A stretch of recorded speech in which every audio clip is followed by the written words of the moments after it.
On this week's show, how to secure off-market deals. In the news, we're going to be discussing the neighbour who is furious because his next door neighbour built a property within inches of his. And we're going to be answering all your property-related questions.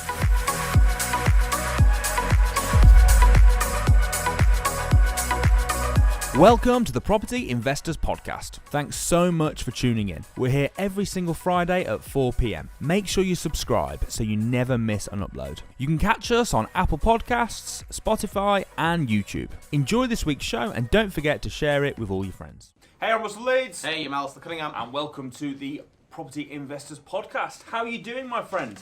I'm good. You sound. You look a bit more chirpy this week. You got a bit. You walked in, a bit of a smile on your face. Well, I'm just want to get it done. I want to crack on filming, so might as well be positive about it and just get on with it. And just, I love filming these podcasts. I love putting up with your witty banter and your dry humour. I couldn't think of a better place to be right now. Well, there you go. Well, I'm very, very, very glad to hear it. So, and you're karting this weekend, aren't you? I am. I'm racing this weekend. I do British Championship kart racing. So I'm one of 6 races. This is round number 2. So yeah, this weekend. Where did you come in round number 1? The round number 1 was an absolute disaster because I started in the final. I started 30th and I got up out of 34 because I had really bad heats. I got up to 14th and then somebody drove over the back of me and took me out. So it is what it is. But someone sort of rammed you from behind. Yeah, I got smashed in from behind. Oh dear, what a shame. Might as well bring that humour out straight away. Get here when you can. Okay, so what have you been up to? Like, don't often see you in a suit. I'm not really wearing a suit. I'm jacket. You could quite often see me in a jacket. But it doesn't really go with the tracksuit bottoms, though. Like, they're not tracksuit bottoms. It's good. Do you know what I was watching? I saw a thing on YouTube the other day where there was a news reporter who literally top end was a suit, bottom end was shorts, and it's just funny. I know they all do it, but literally top end really prim and proper, underneath like Bermuda shorts and flip flops in the studio. It was just quite funny. Do you watch Impractical Jokers? No, yeah, sometimes, yeah. Yeah, they did a challenge where they had to be receptionists, so they all had to go in a suit, but Q did what you just said. He wore flip-flops and shorts because he was sitting behind a desk. He's like, who cares? So the very first thing they made him do was get up and walk around the room. It's like immediately exposing him. Do you know, Impractical Jokers is actually quite. It's just silly humour, isn't it? I absolutely love it. It's just silly little rubbish humour. I've been watching that recently. Yeah. It's absolutely brilliant. Also, is it Jackass? Jackass, that's funny as well. Yeah, that's different kind of humour. I know that's old outrageous humour, but me and Rick watched that. So anyway, one of the things I've actually been doing this week is I've just secured an off-market deal, which fits in quite nicely with our topic today. So first of all, do you want to just explain to the viewers what is the difference between an on-market deal and an off-market deal? Well, an on-market deal is on the market, and an off-market deal is off the market. Now, seriously, what we mean by that is if it's on the market, it's generally with an estate agent, and you'll see it online. You'll see it on likes of Rightmove, Zoopla, and various other platforms. If it's off-market, it means you're dealing directly with the vendor, the seller. You're dealing directly with the vendor, and it stands for direct to vendor, D2V, direct to vendor. And it means you're dealing directly with the vendor, and it's not on an online agency, or it's not being marketed by an agency open to general public. So, what would you say the advantages are if you're a property investor getting started and you're trying to put together your strategy? What would you say the advantages are for going for an on-market deal to begin with? Well, on-market, pros of on-market. The pros of on-market is you've got an agent there who can assist you and who can guide you and who can help you. They can help you with due diligence, etc., etc. Also, it's for sale. You know it's for sale, so it's easier access. Like, you can just jump online, you can do your due diligence, go out and view it. So you've got a platform of all these amazing deals that are available. If you can get out there, find them, secure them, and then view them. You don't have to do too much digging around to try and find the vendor and to find the information, because you can just go straight to Rightmove, straight to Zoopla, and you can find them there, and then crack on, view it, and assess them. And if they're suitable, put an offer forward. So with that being said, and why do investors love? Because it is a lot easier to buy on market, isn't it? So why do investors love off market deals so much? Numerous reasons. The first reason is you've got so much more negotiating power because you're dealing directly with the person that's selling. So straight away they're saving 1-2% fee that they would be paying the agency to sell that property. So you've got a lot more negotiating power. Plus, property comes from people, so you can build that relationship with the vendor, and you can perhaps come up with a more creative strategy to buying the property, or acquiring the property, or controlling the property. So really, you're going to get a much better deal if you know how to negotiate, if you've got the skills to negotiate. You're going to get a more creative strategy if the vendor's open for that, and you can fix problems. And you can potentially do joint ventures. There's so many more things that open up when you're dealing directly with the owner of the property. Also, you're a lot less likely to get gazumped, for example. Yeah, that's a good point. Yeah. And it takes the competition away. So you're right. It takes competition out of the market. So you're not going to have other people come along and gazump you. And we got gazumped last week. Yeah. For those that don't know what gazumping is where you've got an offer accepted and you're going through the process of buying it. Somebody comes along, puts a higher offer in, and the vendor says, "Actually, I'll take that instead." And they call that gazumping. Illegal in Scotland, which is very interesting. It is very interesting. It's legal. Much better. That's why in Scotland houses complete so much quicker. Yeah. Houses complete in Scotland literally, and you can get a house to complete in auction terms, 28 days, sometimes 6 weeks, 4 to 6 weeks. I wonder if they'll bring that into the UK, because it is very annoying. annoying. There was talk about it. They were having a debate about it. There was a obviously UK. I mean, yeah. They put there was a big poll about it, and people won it, and there was a petition to try and get it. There was a petition to try and get it through Parliament, and they were discussing it in Parliament because it did go above the 100,000 signatures it needed. So they are talking about in the future making gazumping illegal in England as well. We had one last week, so we'd agreed 425 for which was the asking price. Yeah. After trying to get it for negotiating a bit, and he just wasn't having it. It's like, look, I want 425. So we agreed 425. 3 weeks in, he turns around to us as we're getting very close to completing, and he's like, "Someone's just coming off me 460." Yeah, it's just that is what's happening across the board at the minute. And like literally, we had a deal fall out of bed last week. We secured it at £99,000, and they've been offered £126,000 for it.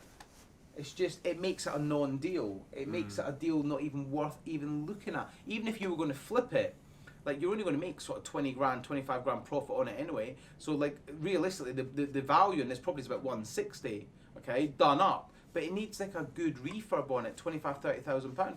So us buying it at 99 plus £2,000-3,000 pound legals, and then putting a 20,000-25,000 refurb in it, we're talking about 130,000 pound all in.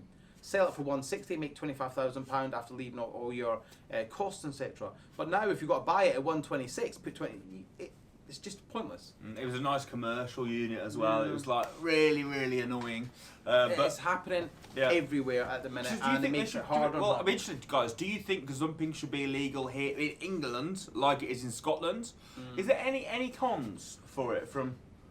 Well, there is a con. I'll tell you what the con is.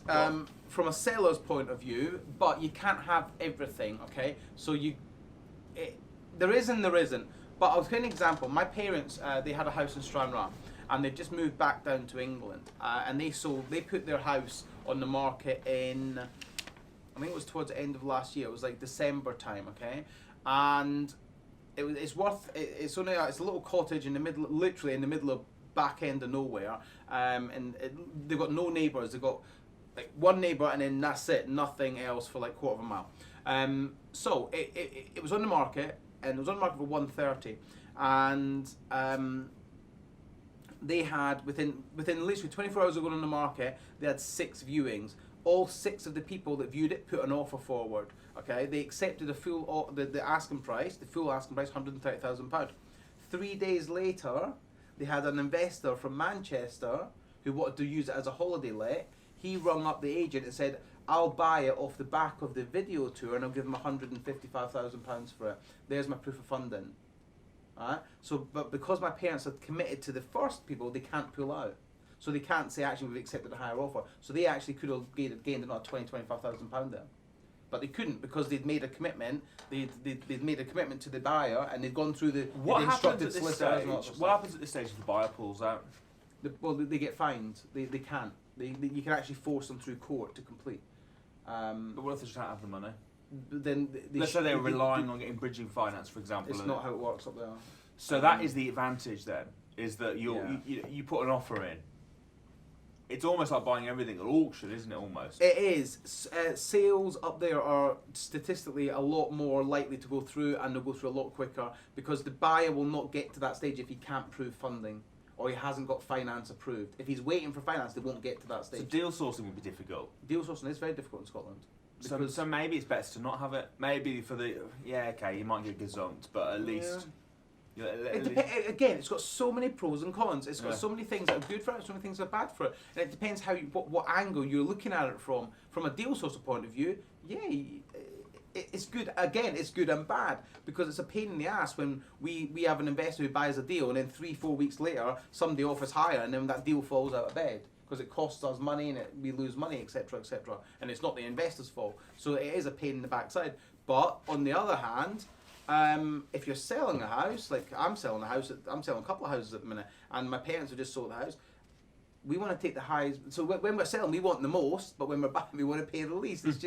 It's just business. Like you got to find a way to make it happen and make it work. Pros and cons. Let us know what you think would be better. Okay, so off-market deals. So big pros for off-market. I was just saying as well. You're not going to get gazumped. Yeah. So you've got a lot more flexibility when negotiating. So when you say that, you're talking about creative ways of buying. Yeah. So if you're selling a house and I come along to you, like the vendor would not normally show you around, okay? So if the property's on market, the vendor wouldn't normally show you around. It'd be the estate agent or somebody the estate agent represents. Now, you cannot then negotiate directly because everything has to go through the estate agent, okay? But I know that my strongest skill is negotiation directly with the vendor. So if the market's off market and I'm dealing directly with you, I can then approach you about things like lease options. I can approach you about delayed completions. I can approach you about doing a joint venture where, do you know what, let's say it's a buy, refurb, refinance, or let's say it's a bigger property and it would convert into 3 or 4 flats or whatever. I could say to you, look, you want X for it. I can't give you X at the minute because it's not worth X at the minute. But if you grant me permission to do all the works through a lease option agreement for 12 months, I can give you X. And then I'll give you X, I'll do all the work, I take all the risk, you still have the asset, and then we have a profit share at the end. So there's ways to do all this sort of stuff, but you've got to get good at negotiating, you've got to understand what these strategies are, and you've got to understand how to make them work and how to get them across in a manner that people actually understand and you don't confuse them. Yeah, it's like in sales, isn't it? If you're selling to 2 decision makers, you want both decision makers there in the room, because if they're not, you sell the one's going to go back, speak to the other, and you just know they're not going to do as good a job at selling it. They're going to fuck it up. Yeah. Right, so let's say you're trying to negotiate a lease option agreement. Let's say Ricky's the agent, right? And he would definitely mess it up. Yeah, well, let's say we're showing Ricky around a property, right? And Ricky's showing us around the property, and we want to do a creative lease option agreement or something like that. First, I've got to explain it to him. Yeah. And really, he's not really that interested because he's like, well all I want to get is my fee. Yeah, it doesn't sell for a year. When am I getting paid? So he's already checked out the game. Yeah. Like a bit like now, he's checked out. Okay. Yeah. Right. So my point being, sort of like totally blank expression. Yeah. Like that's just every time you talk. Right. Anyway, my point being is, I've first got to explain to Ricky, Mr. Estate Agent, what a lease option is. I've then got to hope that he can explain it to the vendor, who really, he's not interested. Ricky's not interested because he doesn't know when he's getting his fee and he thinks he's going to get cut out somehow. And probably there's a buyer down here that will probably pay asking price or whatever. So he's not your favoured buyer. So he's never going to portray that message to the vendor very successfully. So this is why off-market deals are so good. So would Ricky never be able to convey it successfully, in your opinion? Probably not. Probably not. Okay, cool. And just for anyone that doesn't really know what a lease option is? Lease option is essentially secure now, buy later. So you secure it now, you control it now, and then you have the option to buy at a later date, whatever you agree with the vendor. So a little bit like PCP for cars? Yeah. Or a little bit like taking a player on loan, like a football club. They take a player on loan, they've got an option to buy him at the end, but if they decide, they have to pay his wages in the meantime. They have to make sure he's good. Yeah. They pay his wages, they make sure he's good, and then if he's good and he scores goals and he makes money for the club, then they'll buy him. If not, they'll send him back. Yeah. It's exactly It's the same as property, and it's completely legal, irrespective of what all these people online say. It is completely legal and it is completely ethical as long as you do it right. But it's like anything in business. If you do it unethically, it's unethical. If you do it correct, it's correct. And if you get a solicitor to do it, then what you want? It's got to be a win-win. I mean, the one I just secured is an off-market deal, and we said we'd talk a bit about how to secure them. So I'll talk about the way I did it. There's two main ways that that I'm use anyway. Yeah. I'm sure you do as well. Of securing off-market deals. So the one is sending letters. Yeah. So you're sending letters to properties that you think would be a good off-market deal. And the second is by contacting agents, but landlords that are effectively, it's off-market, but they're trying to sell it themselves on Gumtree and places like that. Yeah. Or the third, I suppose, would just be, for example, if you're looking for HMOs, tied HMOs, you'd look through ads for HMOs, for example. Yeah. Again, that I suppose would come back to probably the letter strategy. I'll tell you another way to find them. Is if you're looking for slightly bigger properties, look through the commercial estate agents, because they are very well aware of what lease options are. You don't have to explain it to them; they know what a lease option is. So if you're looking for offices that need converting into flats, or if you're looking for bits of land or semi-commercial, whatever, commercial estate agents. And I'm not talking about commercial Rightmove. I'm talking about the specific commercial estate agencies that advertise online. Go to them. They actually know what lease options are. You do not have to explain to them. You just say, I want to do it on a lease option. Do you think that's possible? And they'll get it. A lot of landowners get it as well. A lot of They will, because it's traditionally lease options were for land. Yeah. They weren't for residential properties, they were for land traditionally.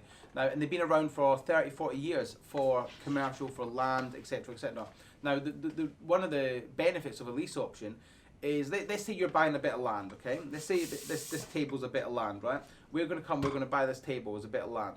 Now, we know we can get 100 houses on here, hopefully, but we're not 100% sure because we need to get it through planning, okay? So what we'd come along and we'd agree to buy this table, this bit of land, and say, look, I'm going to buy it in 12 months' time off you, but for the time being, I'm going to secure it on an option. I'm going to pay you a fee to secure it for 12 months. In that 12 months, I can then attempt to get planning permission. If the planning permission gets granted, I'll then buy it. If the planning permission gets denied and I can't appeal it, then I'll just use my option to exit and not buy it. But landowner gets his money, and you gets his money from the start when you pay him like a small fee to secure it. You've got the option for 12 months to secure it and to do what you need to do. It takes the pressure off for time, and it just means that you can buy with the right information. And like an option agreement on a house? Option agreement on a house, very similar. Completely legal, completely above board. You just got to do it, and it's just basically, look, an option agreement is a blank sheet of paper, right? So let's say somebody's in negative equity and they can't get out of it. You come along, you can offer them a slightly higher amount, but in a period of time, and you just pay the monthly amounts for them, and then you rent it out as a HMO. You basically take a property that you can increase the value of rent on and get a higher rent. So there's a difference between what you collect and what you pay the landlord, and then you help them out that situation. All my lease options are like that. And then other ones are, let's say you've got a property that is currently a 4-bed or a 3 or 4 bed, I don't know, semi or whatever, and you know there's potential for planning gain there, or there's potential for a massive uplift. You could put like a big extension on the side, right next to the right next to the other house. Yeah, and around the back as well. And so let's say there is planning gain. You could then go away, get the planning permission, do the work, and you can agree to pay. Let's say the house is worth £100,000, right? Buy it for £100,000, right? And you know that you can increase the value of it up to 250 by spending 70 grand on it, okay? But you're not going to take that risk on your own. Or if you want to do it, without putting loads of money down, first you secure the property on a lease option, then you just pay the 70 grand to uplift it, and then you split the profit at the end with the vendor. So you say, I'll pay for the refurb, you supply the property, I'll do all the refurb, you don't have to worry, and at the end, your house is now worth 250, we split 50-50 after all the profit, happy days. It's about being creative. And like I said, a lease option, delayed completions, they're a blank sheet of paper to start with. It's what you negotiate with the vendor, and it's got to be good for both. It can't just be good for you and bad for them. It's got to work for both of you. Oh, it can't just be good for me and bad for them? No. Oh, I'm out. I'm out. You out, Rick? I'm out. I'm out. We're all out. It doesn't surprise me. It's now time for this.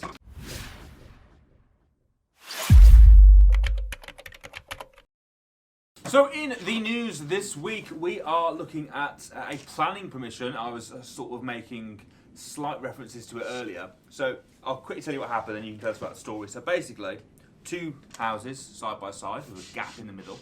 The one house has got one owner. Why don't you read it? Well, would you think better than me explaining it? Yeah. You reckon? Yeah. All right. Homeowner's shock after neighbour extension comes within inches of his property. NHS worker Stuart Smith from Kings Norton, Birmingham, is unable to access the side of his house thanks to a bizarre and overlapping construction. A homeowner was left gobsmacked after his neighbour's extension was built just inches from his property. Stuart Smith called the construction bizarre and overlapping. Mr. Smith claims a catalogue of errors across the boundary line means guttering attached to both properties now touch. And he's worried about potential drainage and damp issues. The 42-year-old also alleges plans were not followed as his builders were unable to properly fit a roof on his neighbour's house. Instead, Mr. Smith says a wall was just built beneath his roof and stepped in. Planning officers for Birmingham City Council are now probing the extension, which saw works carried out over a garage to increase the property size from 3 to 5 bedrooms. And there's a picture of it. It does look quite close. It is absolutely terrible. Do you know what I was thinking? Like I don't know if you guys can see that, but it's absolutely terrible, and it's literally about not even a foot apart. And how would you get down inside? Like if there's a window there, do you know if there's windows coming outside the houses, how would you get down there to clean the windows? I mean, I'd be interested. I'd be pissed, wouldn't you? I'd be like really annoyed about that. I would be interested to see. I mean, I think we're both of the same opinion here. It's a bit late now. It is a bit. What they're going to do? Make them knock it down? I mean, surely there was plans drawn up, and surely there was a planning application. Yeah, there was. So the argument, I suppose, is have they followed the planning application? Because if they have, then I'm sorry, but then who approved it? Like, surely they must have come out. The planning officer must have come out and looked at the plot and seen that actually it's not going to fit. Like, sure, I mean, am I being dumb here? Or is that just logical? Like, it doesn't take a genius to work out that it doesn't fit. With all the roof and the gutter, it's just not going to fit. And then plus, you can't get down the side of the house. Like, yeah, but maybe. So he's gone from to be fair, right? We don't know, right? Without looking at the front of the house, but course, maybe the side access was the other's house, so they didn't have access to it anyway. But hold on. So his house was not detached at that part. It's either a semi or a detached house. We can't see the whole picture, okay? There was definitely a gap there. Yeah, now it's essentially a terrace. Well, I know there's about that much gap, but it's still a terrace because you cannot walk down there. But it wasn't his land, was it? It was obviously so he wouldn't have been able to walk down there anyway without walking because he couldn't have built all the way to there if it was his land. Well, again, I know what you're saying, but think of the value, the decrease in value to his house now. Because he's essentially gone, like, to me, who's going to buy it? You'd have to be pretty dumb to buy that house. I wouldn't buy that house unless it was dirt cheap. But it's like, I actually feel sorry for the guy because, obviously, we've not seen the plans. We don't know any of that sort of stuff, so we can't. But I'm just looking from what I've seen, it looks pretty bad. Now, it could be that the guy that's complaining, his house is right up to his boundary edge. Yeah. Well, obviously it is. Or is it? It must be. Or it could be his house is right in his boundary edge. He knew it was coming, but he was probably expecting it about 6 inches more, wasn't he? Yeah. So what he's annoyed about is that the roofs are actually almost touching. And the one. If you can't, I'll try and describe it. They've obviously realised they've built it a tiny bit smaller to give a bit of angle to get up. You can see, can't you? I can't find it. There it is. Oh yeah. See what I mean? It's gone a bit down a little bit because if it was at the right height, you literally couldn't.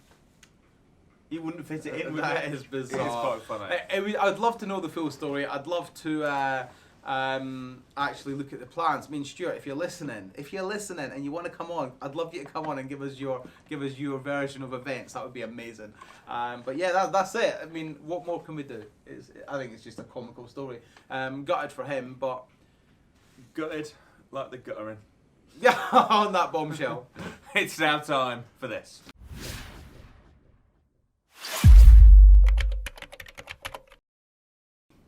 Okay, so this is the part of the show where the quiz master extraordinaire, Ricky Mandel, tests myself and Alistair's property knowledge.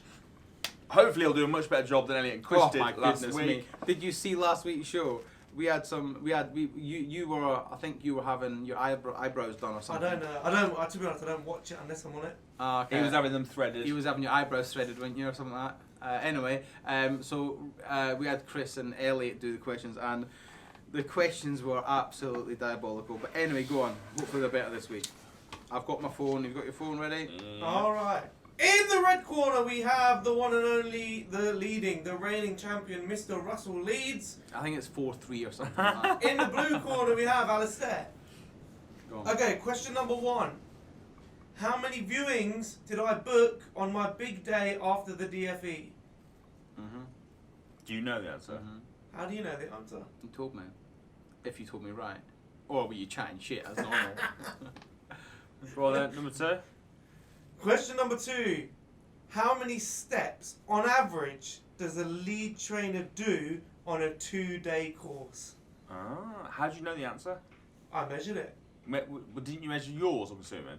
No, I put a phone in Alistair's pocket, and then when he'd finished, I looked at how many steps it had done. Just literally over the 2 days? Yeah, so begin the day 1, phone in the pocket. Yep. Question number 3. Where is the most popular place at the moment for serviced accommodation? Oh, that's interesting because it's very popular at the minute. But I'm gonna. Is it a city, town, or a type of destination? City. Well, I don't know if it's a town or a city. I don't know which one But it is. that's what I mean. You Where have is to. it? I'll Yeah. tell you. Huh? Where is it? I'll tell I you. told you yesterday. Ah, good stuff. Come on. Hold on. Are these the questions we discussed before you got here? I was laughing earlier because this next question is to do with the screen behind you, and then Alistair saw me looking at the screen, and I saw him turning around going, Go on. What's the question? alright. As of now, how many listeners, Yeah. listens, how many listens does the podcast have? As of this minute. Yes, No as on turnaround. what's on the screen. That's not what I looked at. I looked at the videos. I thought you were going to say how many videos have we done.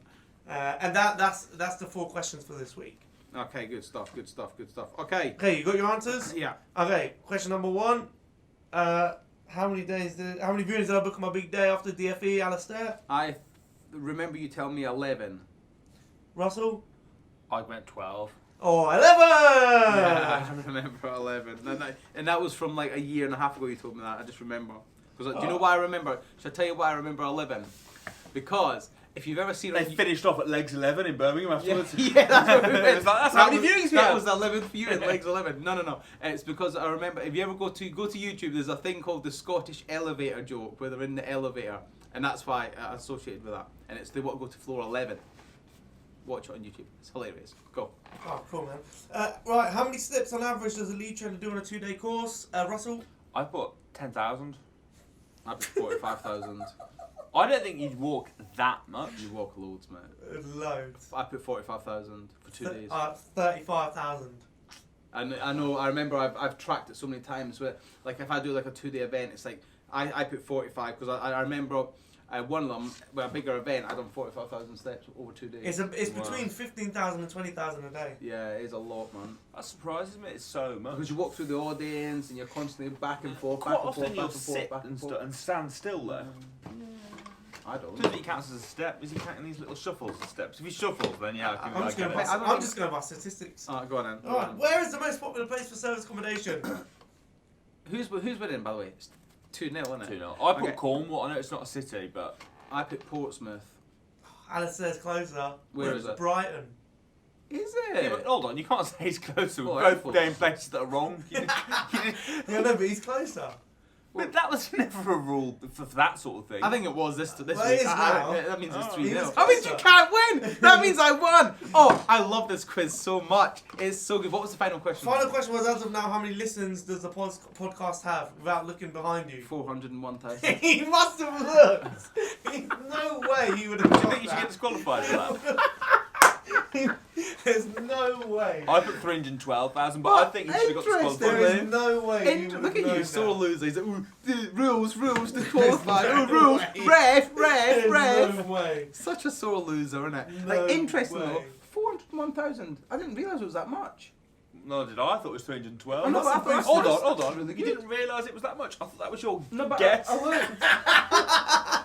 I saw him look at the screen, and That's I the actually proof that saw he him. cheated. I saw him look at the screen, and I thought maybe the screen had gone off. So I turned round, It's actually more and I than just that. saw it. Because that's only on... That's on YouTube. No, that's not YouTube. Oh, isn't it? Okay.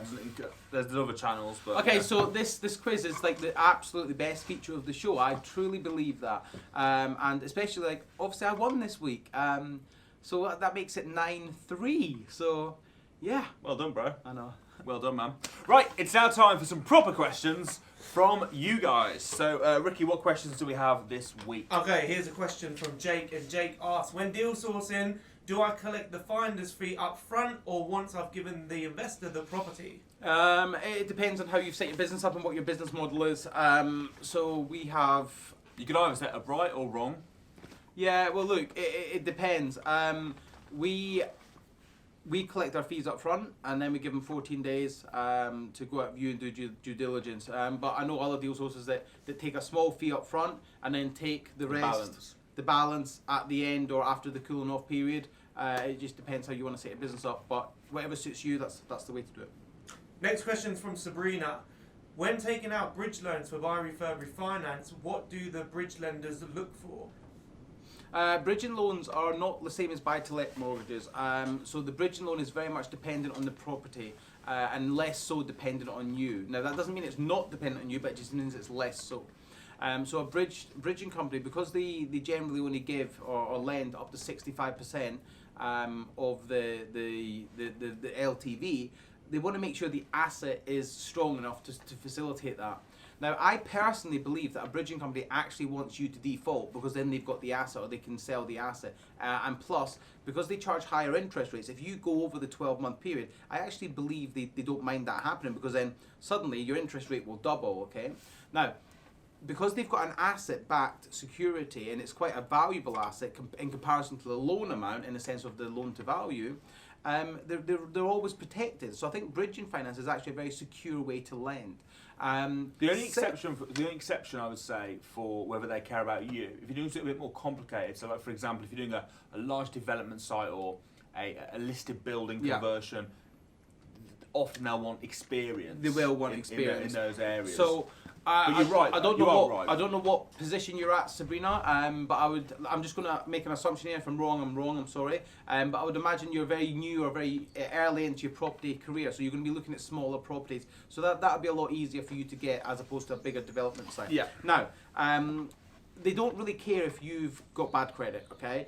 All they really care about is that you're not in current mortgage arrears if you've got a mortgage, you're on the electoral roll, and you've never been declared bankrupt or got CCJ currently outstanding for yourself. And now if you pass them 3 criteria, it's very likely you'll be approved for bridging finance. But be aware, bridging finance comes at some cost, and there is a lot of associated costs that you don't always know about until you actually take the loan out. So just be aware of the associated costs. And also the risks of running over. If you run over a 12-month period, like for instance, one of my bridges, it goes from 1% a month to 2% a month, and that's £1,000 extra a month. Okay, so just be aware of the costs, and yeah. And they'll charge you a fee for everything: an entry fee, an exit fee. Yeah. Did you want a stapler on that paperwork? Oh, that's £400 for staples. They're almost as bad as Porsche. It's ridiculous. It's absolutely ridiculous. Yeah, go on then. Last question from Timothy.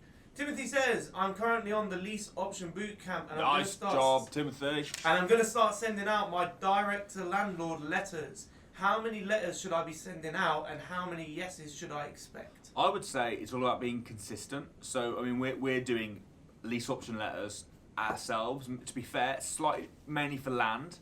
We're sending out about 50 a week, and we're getting a couple of responses a week from that.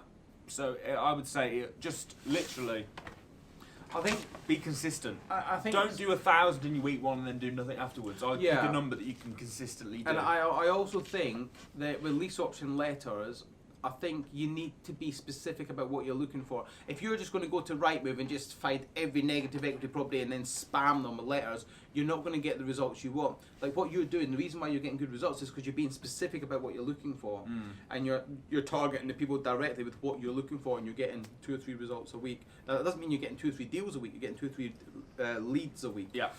So I hope that helps. Brilliant. Well, guys, thanks ever so much for tuning into this week's show. We'll be back same time next week, where hopefully I can smash Alistair in the quiz. Not so. I was getting very worried there, but yeah, okay. Thanks for tuning in. We'll see you. We'll see you next week. See you guys. Bye bye.